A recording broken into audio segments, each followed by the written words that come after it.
जय श्री कृष्ण दोस्त। अध्याय 2 गीता 7 छंद 26।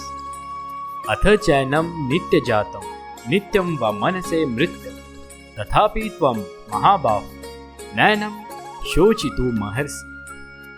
किंतु यदि तुम ये सोचते हो कि आत्मा सदा जन्म लेता है तथा सदा मरता है तो भी है महाबाहो, तुम्हारे शोक करने का कोई कारण नहीं। तात्पर्य, सदा से दार्शनिकों का एक ऐसा वर्ग चला आ रहा है जो बौद्धों के ही समान ये नहीं मानता कि शरीर के परे भी आत्मा का स्वतंत्र अस्तित्व है।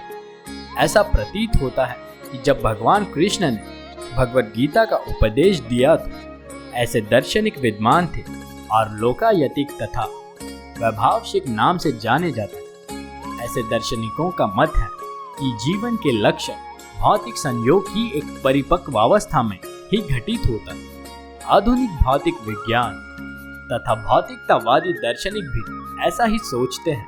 उनके अनुसार शरीर भौतिक तत्वों का संयोग है और एक अस्तित्व ऐसे ही आती है और एक अवस्था ऐसे ही आती है जब भौतिक तथा रासायनिक तत्वों के संयोग से जीवन के लक्षण विकसित हो उठते हैं। नृत्य विज्ञान इस दर्शन पर आधारित है। संप्रति अनेक छद्म धर्म जिनका अमेरिका में प्रचार हो रहा है इसी दर्शन का पालन करते हैं और साथ ही शून्यवादी भक्त बौद्धों का अनुसरण करते हैं।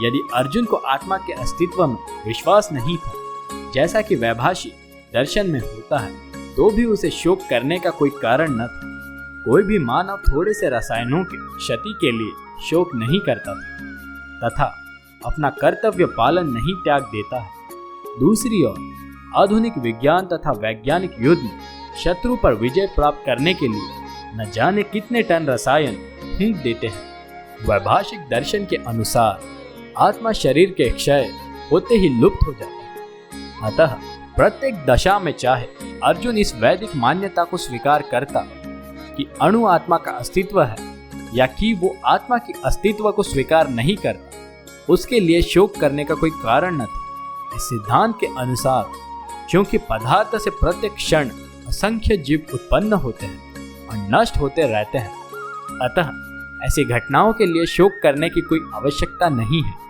यदि आत्मा का पुनर्जन्म नहीं होता तो अर्जुन को अपने पितामह तथा गुरु के वध करने के पाप फलों से डरने का कोई कारण न था। किंतु साथ ही कृष्ण ने अर्जुन को व्यंग पूर्वक महाबाहो कहकर संबोधित किया क्योंकि उसे विभाषिक सिद्धांत स्वीकार नहीं था जो वैदिक ज्ञान के प्रतिकूल है। क्षत्रिय होने के नाते अर्जुन का संबंध वैदिक संस्कृति से था और वैदिक सिद्धांतों का पालन करते रहना ही उसके लिए शोभनीय था।